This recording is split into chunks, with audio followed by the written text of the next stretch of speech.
You've probably all played the perspective game, the game where someone shows you a ridiculously close-up image of an object and you have to try and guess what it is. You might see some green circles and say, okay, these are marbles, and you zoom out and it's broccoli. Well, I'm going to start with this game. I'll give you a hint. This is part of an MRI, but can anyone guess what this MRI is of, or what the MRI says? The brain. That's It's a tumor. No. A zebra. Stegosaurus. Tumor on a zebra. These are all good guesses. This is a white matter lesion. It is portrayed by a FLAIR MRI, a fluid, responsive, inverse MRI. And this white matter lesion is in the periventricular region and is indicative of a very aggressive multiple sclerosis. My name is Megan Rondinelli, and this year I'm studying neuroradiology in ISM.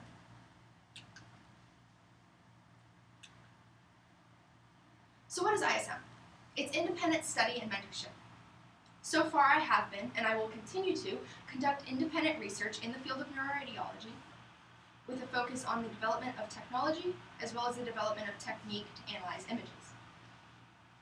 I'll be crafting an original work soon, and I hope to find a mentor in the near future from whom I'll learn and with whom I'll work to develop a product. Why did I show you that picture? I showed you that picture because it's kind of like a puzzle. When you get a puzzle, you have all these pieces, and you have to make their edges line up to form something that says something, to form a picture. And this is kind of like the process a radiologist goes through. A radiologist is given pieces of a puzzle. One piece is a scan, an MRI, a CT, an X-ray, any kind of scan of the brain or spine. They're given other pieces, a patient's symptoms, a patient's demographics, their past medical history, and all of the endless facts they memorized in medical school. What they aren't given is the whole picture. Like the activity we did in class last week, when we had to put a puzzle together without looking at the final answer, a radiologist has to put these pieces together to form a picture, and that picture is a diagnosis. So why did I choose neuroradiology? Because I love puzzles. The logic of it, the development of a technique to find an answer, the ultimate solution, it fascinates me. So I'd like to go into some of the research I've done this year. I've looked into a lot of different areas of study, but two things that have fascinated me the most are imaging technology and the development of computer algorithms to analyze those images. One thing I've looked at is a guideline recently passed by the American Academy of Neurology on how to diagnose a stroke. Up till 2010, anytime a physician suspected a patient was having a stroke, they'd always order a CT, computed tomography. But they said recently, no, you're going to use MRIs now. Why? Well, because when a patient is having a stroke, often they incur brain damage. That's why you'll see past stroke patients with part of their face sagging or they can't use a leg properly, because it damages the brain. And when you incur brain damage, sometimes this inhibits the diffusion of water into, out of, and between cells. Now, a special kind of MRI called a diffusion MRI can actually see the movement of water at the molecular level.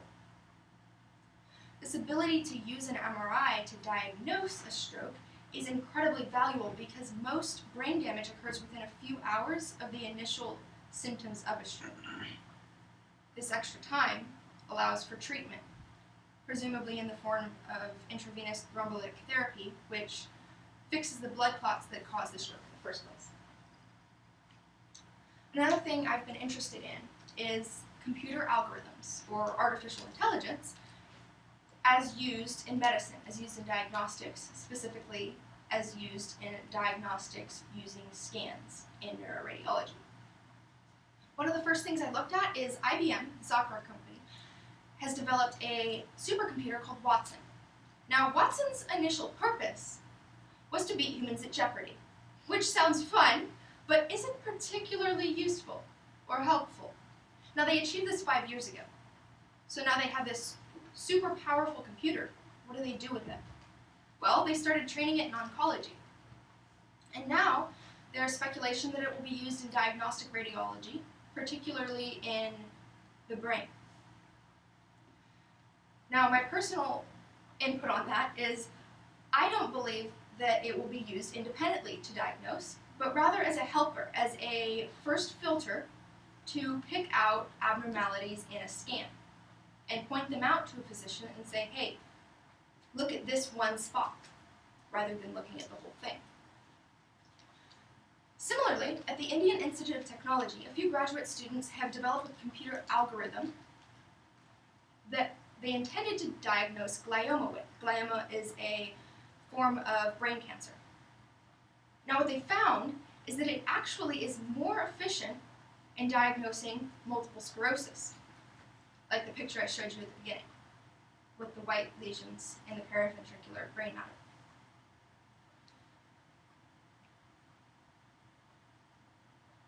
Like Watson, this algorithm is intended not to diagnose independently, but to act as a partner for the physician. First, finding abnormal areas, and second, checking his work. Now, this could be valuable for a number of reasons. One reason being that it makes everything more efficient. When a physician receives scans, he might receive several kinds of an MRI, a T1 axial, a T2 weighted, a flare like the first one with the side picture of the brain. And each of those might have 12 images because it comes in slices from the side of the brain to the middle to the other side, or from the top to the bottom. And so he has 50 images he's looking at to try to diagnose something. But if that algorithm can cut it down to 15 that something looks different in, then he diagnoses a lot faster, and the patient learns what's wrong faster, and they have more time to treat it. In addition, this could make treatment and diagnosis cheaper because it doesn't take as much human labor. And thirdly, it could be more accurate. It's easy for a physician to miss something at the end of the day that they wouldn't be looking for normally. And I'm going to go into what I've learned from my interviews this year. I've had 4 interviews this year with Dr. Anupam Singhal, Ms. Amanda Mija, Dr. Joseph Phillip, and Dr. Arti Sankaran. My first interview with Dr. Anupam Singhal was particularly unique. In fact, they all were.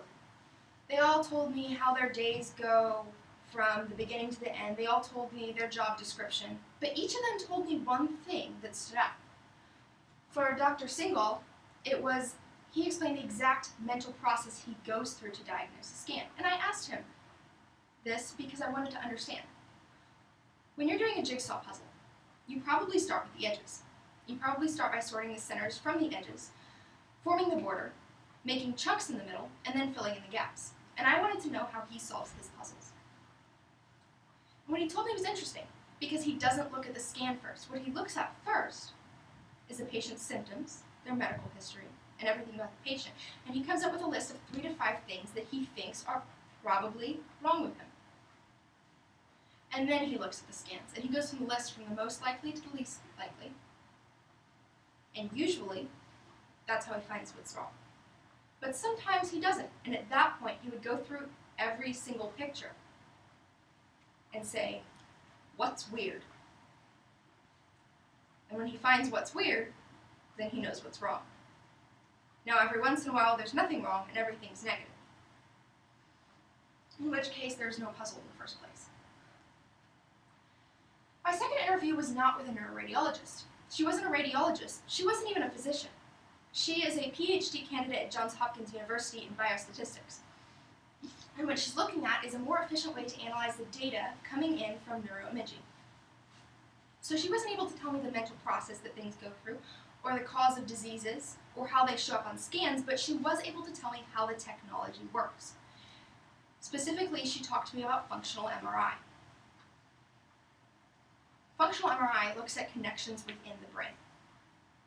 Task functional MRI is when you would have a patient, say, grab a ball, squeeze a ball, and look at what parts of the brain are lighting up, what's changing in there. And they know what connects to squeezing a ball. They might have a patient think about something in particular and look at what's changing. But she looks at not task MRI, but standing still MRI, essentially, to look at where things are connected and how they can best analyze that. So her discussion of technology actually kind of acted as a catalyst for my interest in technology in particular, rather than just the diagnosis itself. My third interview with Dr. Joseph Phillip, he didn't discuss an overall picture of what he does. But when I asked him, what's the most unusual thing you found recently and how did you diagnose it, he went into great detail. He told me about something called hirayama. With hirayama, you have blood vessels near the spinal cord, wrapping around it. Now, if those blood vessels constrict around the spinal cord, they can cut off the nerves and cause weakness and numbness in an arm. Now, in an older patient, that might be mistaken for a heart attack or a stroke. So he would know only to look for those symptoms in a younger patient. If he suspects that, he told me exactly how he diagnoses it. He has a patient in an MRI. MRI is those big tube things there where it sounds like a jackhammer and they put headphones on you because it's so loud that you don't want to be in the tube.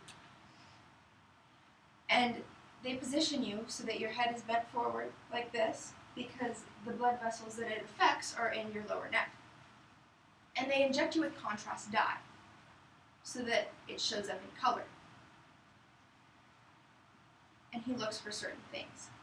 And his description of this was particularly interesting to me because I hadn't ever heard from a doctor before what the actual process they go through for a specific disease. And he actually put me in contact with my fourth interviewee, who I spoke with on Wednesday, Dr. Arti Sankran.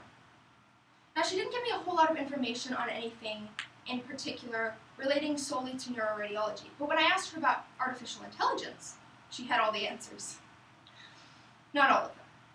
But she did tell me how it's being used now. It's not being used much in neuroradiology, simply because of the extreme complexity of the brain. But as a general radiologist, she was able to tell me how it's used in mammography, in breast imaging, particularly screening for cancers. And I very much appreciated hearing how it's being used now and understanding that it actually does have significant potential to be used in the field. In fact, it already is.